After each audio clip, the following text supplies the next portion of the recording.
वाले वाली की जय। जय जय श्री राधे कृष्ण।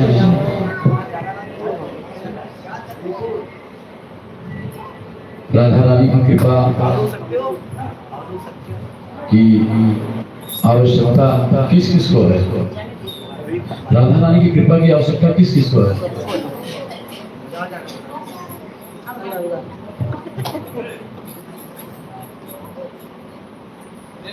तीन चीज आप हमेशा ध्यान में रखिएगा।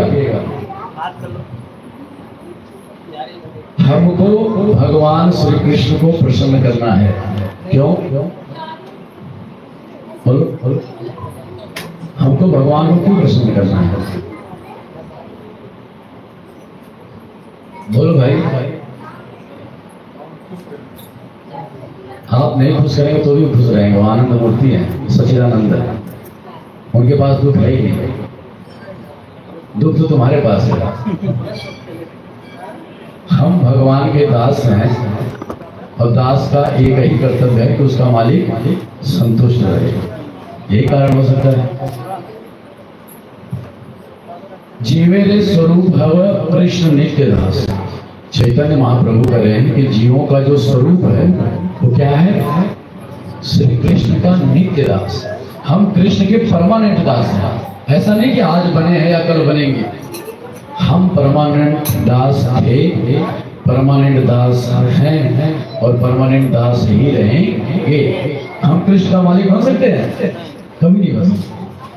देखो मैया यशोदा, नंद बाबा, ऐसा लगता था कि माता पिता हैं, मालिक हैं, ऐसा लगता था ना। कृष्ण को रोक पाए? कोई भी लीला करने से रोक पाए? ब्रज छोड़ के जाने से रोक पाए? नहीं रोक। देवकी और वसुदेव ने बहुत जन्मों तक तपस्या की थी कि भगवान हमारा पुत्र बन के पैदा हो। कितनी देर तक साथ रहे? 10 से 15 मिनट। तो भगवान परम स्वतंत्र है। क्या है वो? परम स्वतंत्र है। वो कभी भी किसी के अधीन हो ही नहीं सकता। उसको कोई अपने अधीन कर ही नहीं सकता। लेकिन एक मार्ग है, भगवान को बंधन में बांधने का एक उपाय तो है, प्रेम। क्या है? प्रेम। राम ही केवल प्रेम प्यारा, जान ले ही जान न्यारा। भगवान केवल प्रेम के भूखे हैं। ये बात जो जान गया वही जानकार है। तो हमने 3 बात बोला था। पहला क्या? भगवान को खुश रखना है। और दूसरा क्या? उनसे प्रेम करना है। प्रेम किससे करना है? भगवान से। और आप लोग किससे कर रहे हैं? संसार से। झूठ क्या बोल रहे हैं? मंदिर सामने झूठ क्या बोल रहे हैं?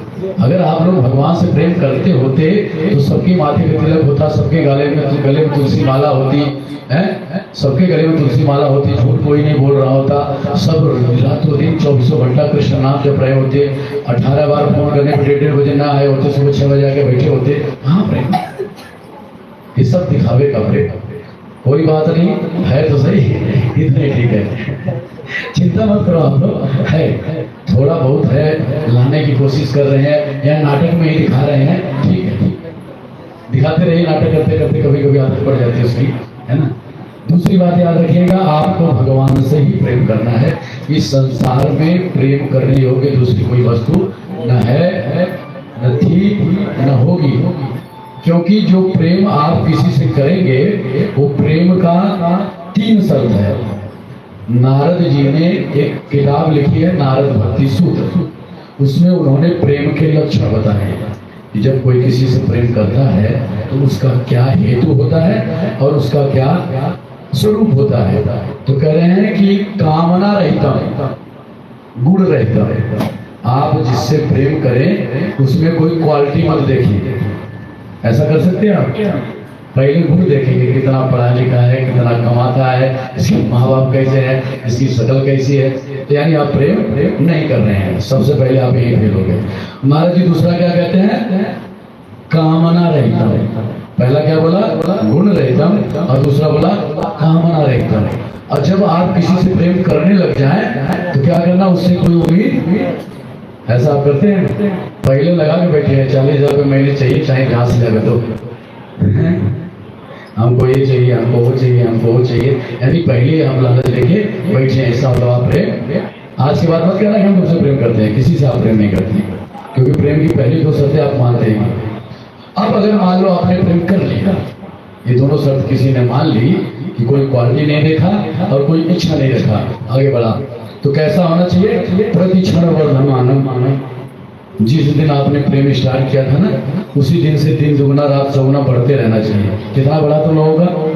अब तो तलाक मिल जाए बहुत अच्छी बात है ना, यहाँ तक पहुंच चुका है। यानी प्रेम बढ़ नहीं रहा है, यानी तीनों स्तर पे आपका प्रेम फेल हो चुका है। इसलिए क्योंकि आप जिससे प्रेम करते हैं वो संसारी वस्तु है, वो घर हो, बच्चा हो, संपत्ति हो, आपका अपना रूप हो, आपके वस्त्र हो, आपका पति हो, पिता हो, माता हो, ये कुछ भी हो, ये सब संसारी है। एक दिन बने हैं, एक दिन नष्ट हो जाएंगे। जो चीज एक दिन समाप्त हो जाती है उससे प्रेम नहीं हो सकता, क्योंकि प्रेम उसी से होता है जो परमानेंट रहे। इसका मतलब हम संसार में जिस चीज से प्रेम करते हुए दिखाई दे रहे हैं वो केवल हमारा स्वार्थ और नाटक है, छलावा है। असल में हम प्रेम करने आए भगवान से थे, लेकिन भगवान को भूल के संसार में लगे बैठे हैं, इसलिए धोखा खा रहे हैं। लगातार दिल टूट रहा है, रो रहे हैं, गा रहे हैं, पछता रहे हैं, फिर पत्थर रख के आगे बढ़ रहे हैं, फिर रो रहे हैं, फिर यही नाटक कर रहे हैं। जिस दिन आपने प्रभु से प्रेम करना शुरू कर दिया, फिर न रोने की नौबत आएगी, न पछताने की नौबत आएगी। उसके अंदर सब कुछ है, न भूख की जरूरत पड़ेगी, न कामना की जरूरत पड़ेगी, और उससे सुंदर इस दुनिया में कोई नहीं है, और उसका प्रेम नित्य निरंतर बढ़ता रहेगा। तो तीन चीज याद रखिएगा, क्या क्या? एक, प्रभु से उसकी खुशी के लिए प्रयास करते रहना है एज ए दास। दूसरा, हमको उससे प्रेम करना है। और तीसरा क्या करना है, जो सबसे इंपॉर्टेंट है, गुरु के प्रति श्रवण करना है। गुरु की बताई हुई एक एक बात को अपने जीवन में जितने जल्दी हो सके अमल में लाइए। जितने जल्दी आप अपने जीवन में उसको उतारना शुरू करेंगे, इस मार्ग में आप आगे बढ़ना प्रारंभ कर देंगे। इसी से आपका भी कल्याण है, मेरा भी कल्याण है, और भगवान शंकर का, जिसकी नगरी में आप लोगों को रहने का सौभाग्य मिला है, उस गोपेश्वर महादेव का भी भला है। उनकी भी छाती एक दिन चौड़ी हो जाएगी कि हमारा पुत्र देखो प्रभु से प्रेम करने लग गया। एक हमारा भक्त, एक हमारा दास, एक हमारा शिष्य, एक हमारा पुत्र जो है आज ठाकुर की सेवा में नियुक्त हो गया है परमानेंट। भगवान की सेवा करेगा तो भगवान देखेंगे ना, काशी विश्वनाथ ने भेजा, कितना खुश होंगे काशी विश्वनाथ से। तो कम से कम भगवान शंकर की खुशी के लिए कृष्ण से प्रेम करो, गुरु की खुशी के लिए कृष्ण से प्रेम करो। और इन दोनों से अगर तुम्हारा कोई वास्ता नहीं है तो अपने आत्म कल्याण के लिए कृष्ण से प्रेम करो। किसी न किसी कारण को कारण बनाइए और कृष्ण से प्रेम करना प्रारंभ कीजिए। जिस दिन आप कृष्ण से प्रेम करने लग जाएंगे, आपका ये मानव जीवन धन्य हो जाएगा। आपका ये 84 लाख योनियों से मुक्ति मिल जाएगी। आपके माँ बाप की कोख धन्य हो जाएगी। आपके सारे पूर्वज जहाँ भी होंगे वो सब जो है भगवान के धाम में पहुंच जाएंगे। और जितने भी आपके जान पहचान में 21 पीढ़ियां तक लोग होंगे, सब तर जाएंगे। कितना बड़ा आप काम कर जाएंगे, आप समझ नहीं पा रहे हैं। आपको भरोसा नहीं हो पा रहा है कि आप क्या कुछ कर सकते हैं। आप बहुत छोटा करने के चक्कर में पड़े हैं। 1, 2, 3 बच्चों का परिवार पाल रहे हैं, उसी को जो है संतुष्ट करने के चक्कर में पड़े हैं। अगर आप भक्त बन जाते हैं तो 21 पीढ़ियां, समझ रहे हैं ना, 21 पीढ़ियों में कितने लोग आएंगे? लाखों लोग तर जाएंगे आपकी वजह से। कितनों का भला होगा आपकी वजह से। आप भी चाहें तो कर सकते हैं, करना भी चाहिए, और नहीं भी चाहते तो करना पड़ेगा। अगर आप नहीं चाहते तो भी आपको एक न दिन एक करना ही पड़ेगा, क्योंकि इसी के लिए भगवान आपको लगातार 84 लाख के चक्कर कटवाता रहेगा। याद रखिएगा, लगातार 84 लाख में तुमको भेजता रहेगा कि भजन कर ले, कर ले, कर ले।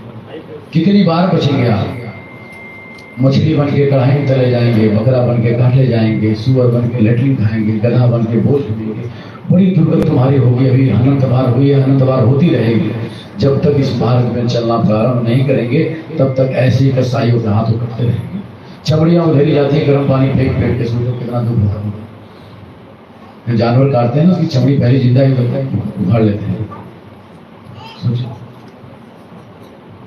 मौत का इंतजार आप कर रहे होंगे कभी किसी कसाई के। बंद करके चालू करो। अरे वो नहीं,